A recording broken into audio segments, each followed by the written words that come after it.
This week on Generating Alpha, I'm joined by Larry Silverstein, the legendary New York City real estate developer.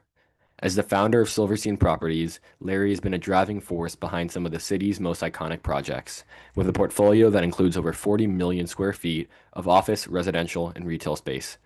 His career is a testament to resilience, vision, and a deep, enduring commitment to the city he loves. Larry's story is intertwined with New York's history, from his early days making formative deals to his monumental role in rebuilding the World Trade Center site after 9/11.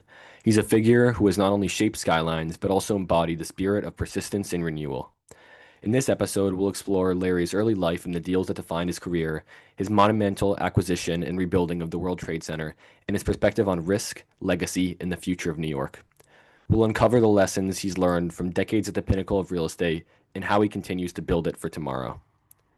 If you enjoy this episode, please follow the podcast and rate it 5 stars on Spotify, subscribe to the YouTube channel, and share it with anyone who you think might find it valuable. I really enjoyed this conversation, and I hope you guys enjoy listening. Thank you. Thanks for coming on the podcast, Larry. I really appreciate it. Okay, my pleasure. So I want to start off at the beginning, where I usually start. So tell me a little about your childhood and education. What was it like, and were there any early experiences that you think really shaped the kind of person you are today? Um, I'd say one of the most important aspects of my upbringing was family values. My parents inculcated a set of values in me and therefore my sister as well, which I think have lasted me my life, the duration of my life. And wonderful values, spectacular values. The first, I suppose, one of the ones that hits me constantly, and I tell this to my employees all the time: treat people exactly as you expect them to treat you. Right? So, arrogance, totally unacceptable. Um, Nastiness, forget it. I mean, things are just simple, logical, relevant aspects of life. They inculcated in me and my sister, and that has lasted me my entire life. Number one. Number two, my father was a pianist, a classical pianist, and a good one. So he would put us to sleep every night with Chopin etudes, mazurkas, waltzes, sonatas, you name it, right? And invariably it was Chopin because he loved Chopin. He also loved Beethoven, so we got a little Beethoven. He also loved Liszt, we got a little Liszt. We also loved Brahms, we got a little Brahms. So, but classical music was something that reigned in our home every single night. And so we were constantly being put to sleep with classical music. So we grew up with a love of classical music. That's lasted all my life because I found at a very early time when WQXR came on board with classical music. I mean, I turned it on in the morning and stayed on all day. This is exactly the way our lives start today. And we've been married now 69 years, which is quite a long time. And we're finally getting to know each other, but nevertheless, it's so my wife and I, first thing in the morning, on goes WQXR, and it doesn't go off until we are ready to go to sleep. Sometimes if there's beautiful music on, we even go to sleep with the radio playing. It's fabulous. So these are two aspects that have given me some wonderful um, aspects to live by and with. Incredible. And I'd love to kind of take a moment to speak on your early career. During your early career, were there kind of one or two projects that you think really shaped your approach and your perspective? What were they? Well, I'd say the first thing was watching my father, who would come home every night and discuss what went on by day with us over the dinner table at night. And we heard the various aspects of his business life. His business life was that of a real estate broker who leased space to clients, and that space was located in the crummiest part of the city you could expect. Um, that existed at that time. And it was a hand-to-mouth existence as a result of it. There was never any money. It was just a very difficult time. We couldn't afford a car. Apartment we were occupying was not very good. The location was terrible, and so it was really tough. But I remember making a dollar was crucially important, and spending wisely was also crucially important. And so you grow up with those realities, and they never leave you. They certainly never left me. And so I'd say that's basic tenet in our lives was to work your tail off to make the dollar. Once you made it, spend it wisely, not foolishly. And the third thing, I suppose, is to the extent you can, put something aside for the rainy day, because it's always going to come. And tell me the story of your first real estate deal. I've heard it before and it was really inspiring. Well, because it was a hand-to-mouth existence, I remember telling my father that being a real estate broker was not the way I wanted to lead my life. I said, I want to get, hang on a second. I said, I want to marry, I want to have children, and can't do that without making a decent living. And I said, this is not a decent living. This is where I'm going to starve to death. So it's important we become an owner. How do you become an owner when you have no money? So pretty simple, except that the day we had this discussion was the day on the front page, I think it was the Wall Street Journal or the New York Times, I forget which, there was an article featuring the sale of the Empire State Building to two people. One was Harry Helmsley, a real estate broker, a prominent one. The other was a lawyer by the name of Lawrence Ween. So these two gentlemen bought the Empire State Building. And the way they bought it was by going to 5,000 individuals who invested $5,000 each to become a limited partner in the ownership of the Empire State Building. So I remember saying to my father, I said, look, these guys just bought the Empire State Building. Why can't we buy a building using the same concept? So he said, can you figure it out? So I did. And as a result of figuring it out, we ended up buying our first building. It was a crummy old building in a crummy part of the city at that time. Today it's a terrific part of the city, but then it was awful, right? So we bought this crummy old building by going out to 25 people to invest $10,000 each in the acquisition of this building. And it worked. We were able to buy it. And miracle of miracles, but we bought it. And then another miracle of miracles, we worked our tails off to, for example, the space in the building, heavy vacancies all over. And the building looked bad. It was bad.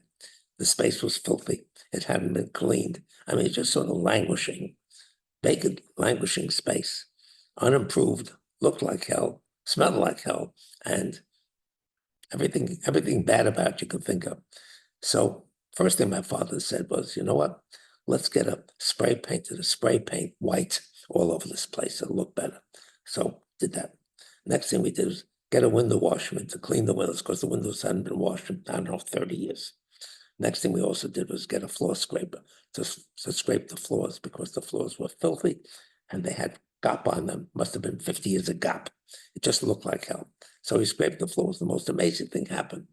The floors turned out, once we moved the dirt, the floors turned out to be the most beautiful hardwood floors you can imagine. So suddenly the place began to look better. I remember going down to Canal Street to buy Army Navy surplus fluorescent light fixtures.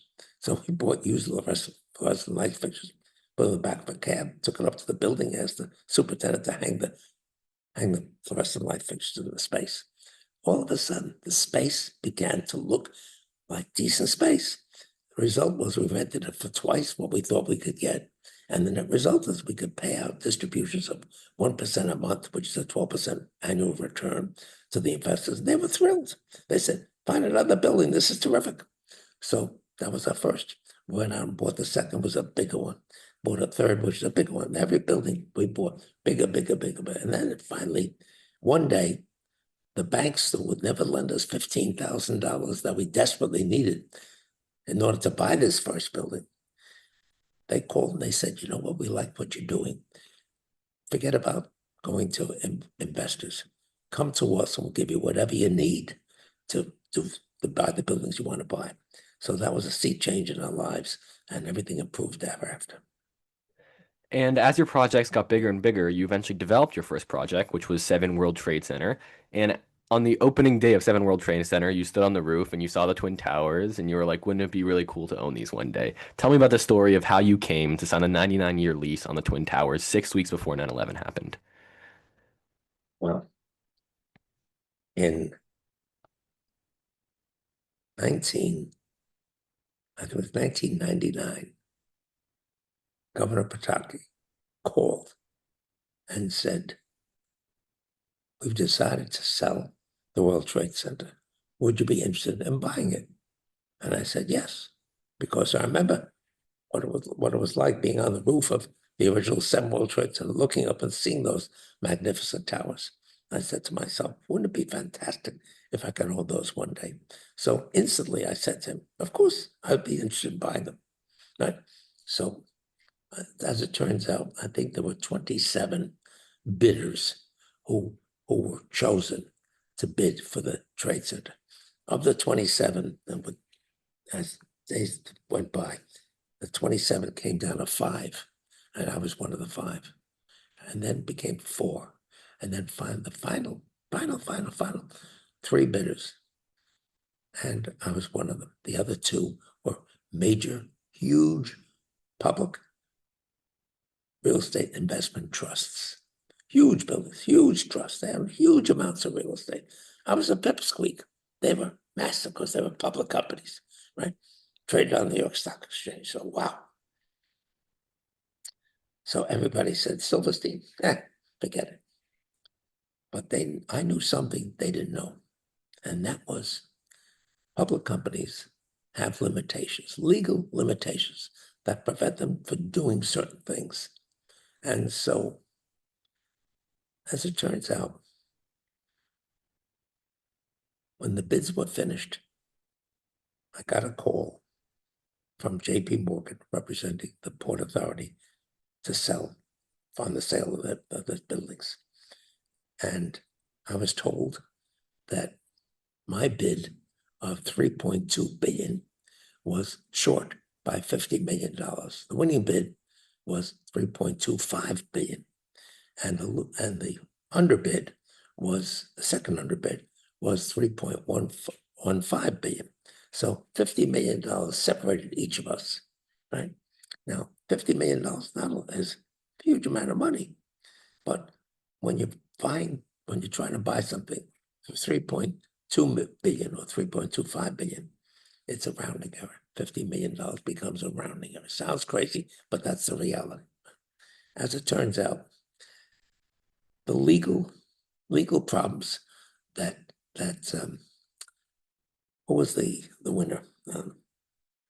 Steve Roth of Vornado, if I'm correct. Of Yeah. Vornado, Yeah. right? So they found that they could not sign a 99-year lease. They could do 2 50-year leases, but they could not sign a lease of a 100-year lease or a 99-year lease with the Port Authority, plus a whole range of other things. So that's why they couldn't complete the deal. And remember when the Port Authority, when J.P. Morgan came to me, they said, would you still be interested in the Trade Center? And I said, why do you ask? They said, because Vornado cannot close the deal. So I said, I'm going to call Vornado to check on that, to verify what you're telling me. Because to me, it sounded ridiculous that they, first-class company, major company, right? All the money in the world to invest, they couldn't buy it. So I called Steve Roth, and he confirmed the fact that they were not going to make the deal. It was going to collapse. And they were given 21 days to begin with. And this is on the 19th day. And it became obvious to him and it became obvious to the port. It was not going to work. So when I heard that, I went back to JP Morgan. I said, yes, we'd be interested. And that's how we ended up buying the deal.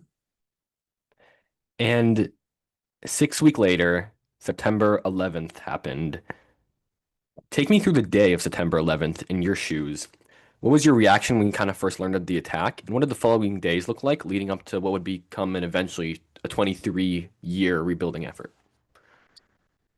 Well, the day of the attack was just a horrendous experience because my first fear, a massive fear, was that two of my children, my daughter Lisa, my son Roger, were on their way down to the temporary headquarters we had on the 91st floor of the North Tower. And when I saw what was happening on the South Tower, I said, "Oh my God, this is how was it? The South, no, the North Tower was the first one to go down, right? So the second one was the South Tower. So in any event, I was petrified, and because there was no cellular communication, all of a sudden there was no way to know if they were okay. As it turns out, they got there. They were on their way to work. Roger was on his way, and he got downstairs just in time to see the horror of the building burning, and people throwing themselves out the window. And he turned around and got out of there as quickly as he could, and he was okay. Lisa was on her way down the West Side Highway. She was stopped by the police, and she explained who she was and so forth. So they ended up bringing her to the office, our Midtown office, the main office. So fortunately, my two children were okay. The problem was we had so many employees working down there, and the question was who survived and who didn't.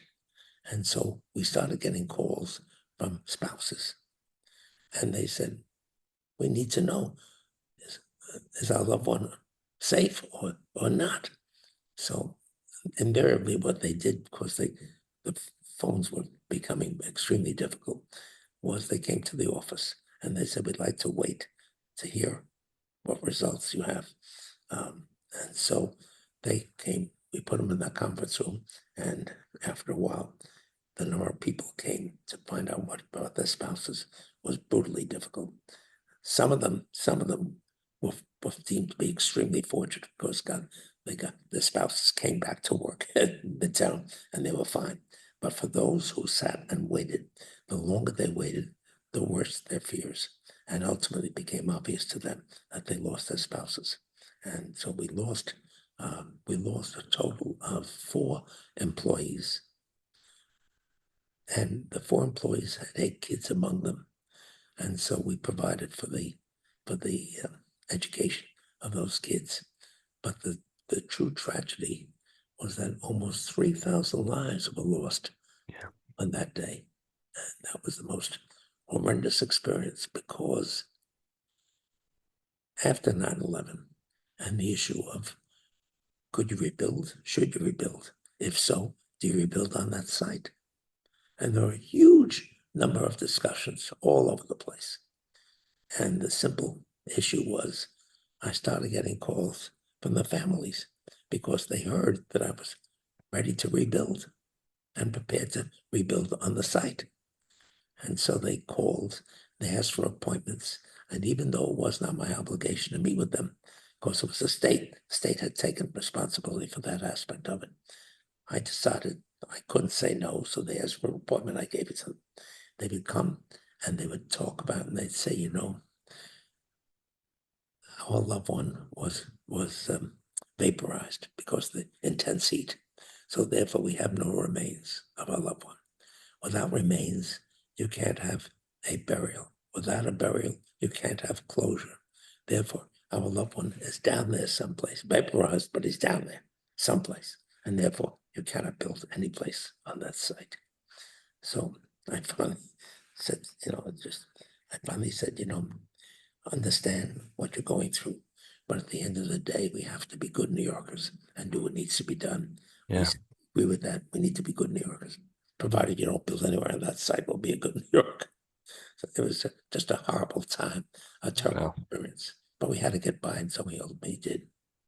It's such a powerful story, and while many people would have given up, you rebuilt in what would be eventually a over 2 decades long effort. And that leads me to my next question. What do you think has made you successful in real estate? Do you think it's just your drive, your persistence? Do you think it's being able to fight with the big guys, a David versus Goliath type of story? What do you think has made you successful? Perseverance, one thing. A desire to accomplish is another. I always enjoyed challenges. And so the more challenging the opportunity, the more I look forward to it and enjoy it. And determination is another aspect. And when people said it was unaccomplishable, I looked at it and I said, why is it unaccomplishable? So I take you back to the first Seminole Trade Center that we built on land that owned by the Port Authority, which I acquired the rights to build on the Keystone site. I acquired the rights to build a new 7 World Trade Center back in 1980. And the rights were to build a 1 million square foot building, 40 stories, 25,000 square feet on the floor.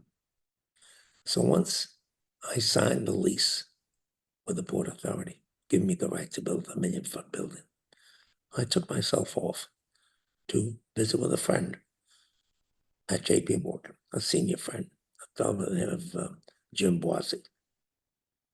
And I said to Jim, Jim, I've just signed a lease, give me the right to build a 1 million square feet office building here at the Port Authority. I said, can you use it? He said, Larry, I could use 2 million feet. Can you make the building bigger? And I said, make the building bigger? I said, I don't know, I'm gonna find out.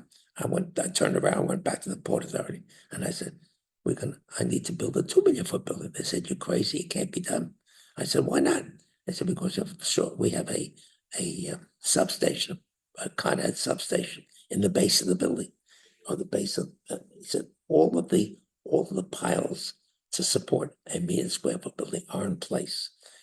Everything is there, ready to go with a 1 million square foot building. There's no way to get Con Edison permission to go into that area and drive new piles and so forth and because maybe electricity goes out in Lower Manhattan, because all the electricity for Lower Manhattan comes from that location. Net result is I took myself up to Con Edison. It took me, I forget, 3 months, 4 months, 5 months to convince them to allow me to build it, to build a 2 million square foot building instead of a 1 million square footer. It doubled the benefit to the Port Authority because now they got ground rent for a 2 million foot building instead of a million. They loved it. I loved it because it meant profitability doubled for me, right? And so there we had people said it could never be done. And I did it. I succeeded building a 2 million foot building. Incredible. What do you think makes real estate so special for you? It's a it's an opportunity which is different in each instance. You're dealing with different people, different, pretty bright people, people who are challenged just as you are. In some cases, they were people who who felt that I represented a threat to them. Other people thought I was be fantastic in terms of helping me accomplish my goals. I mean, it varies from project to project, but each project was totally different from the other, and each project turned out to be bigger than the other. So it was a pretty exciting existence. For sure. And over your career, New York City has changed dramatically. What do you think has changed the most in New York, for better or for worse? Well, I was alive and well and working my tail off to build office buildings, to build high-rise residential. I And back in 1984, I acquired a square block on 42nd Street between 11th Avenues and 12th Avenues, 42nd and 41st Street. It took me sort of 1980, what was it, 1984 that I acquired it. It took me till I think 1989, about 5 years to get it rezoned. And then we found ourselves in the middle of the worst real estate depression. By the end of 1993, 94, things began to improve. So I built an apartment house there, and it turned out to be very successful. And I built a second one later. So the block today holds 2,300 families, rental families. And it's like a neighborhood, neighborhood unto itself, that square block. And we've got tenants who've been living there for 10 years, 15 years, 18 years. It's really, really a family enclave. And it's something we're very proud of. It was an era when you could build in New York because circumstances in the city favored development. And ultimately, we had ourselves a guy named Michael Bloomberg, extraordinary leadership. And he encouraged development to a degree that was fabulous. So being here and having extraordinarily good leadership in the city in the form of a mayor made all the difference in the world. It was a wonderful time. The 80s, the 90s turned out to be extraordinary time, 2020 to 2010, 2015, just remarkable. We don't have that. We haven't had that leadership with the arrival of the Subrajo administration. We didn't have it. We're now looking forward. We're also living with the Adams administration. He's been trying the best he can. He's been his desires, which are centrist, have been thwarted by a leftist city council, and his ability, therefore, to accomplish much in the city of New York has really been extraordinarily limited because of some of the problems presented by a left-leaning city council. Centrism works. Extremism, too far to the left, too far to the right, does not work. So what's going to happen in this Mondami administration? I have concerns. Only time will tell, but it's his complete lack of experience I find very, very troubling. And some of his basic concepts, being a socialist, troubles me as well. So what the future is going to hold, hard to know. But just as I've gone through every conceivable downturn over the last, I don't know, 60, 65 years that I've been in this business doing this, every time the downturn changed back into an upturn, the city has come out of these downturns stronger, better, more functional than ever. So I say to myself, we've come through some terrible times. We're not looking forward to, I don't know if we're going to have a good time or a bad time going forward with the new Mondami administration, which I suspect will happen. I think he'll be elected. End result is what's going to happen, don't know. But I do believe at the end of the day, New York will survive and do bigger and better than ever going forward. I push through the downturns, and yeah, revert to the mean. If something goes down, then something will go up. Yeah, you're 94 years old today. What is the key to living a long, successful, and fulfilling life? Well, the first thing I say to everybody, the most important decision you make in your entire life is to marry the right spouse, because with the right spouse, there isn't anything you can't accomplish. The wrong spouse ends up in a disaster, ends up in divorce. It's waste of time, waste of energy, waste of everything. So marry the right spouse. Make sure you share the basic common values. Make sure you know each other fully. And before you say I do, understand the realities of the person you're in the process of getting married to, because it's the single most important decision you can ever make.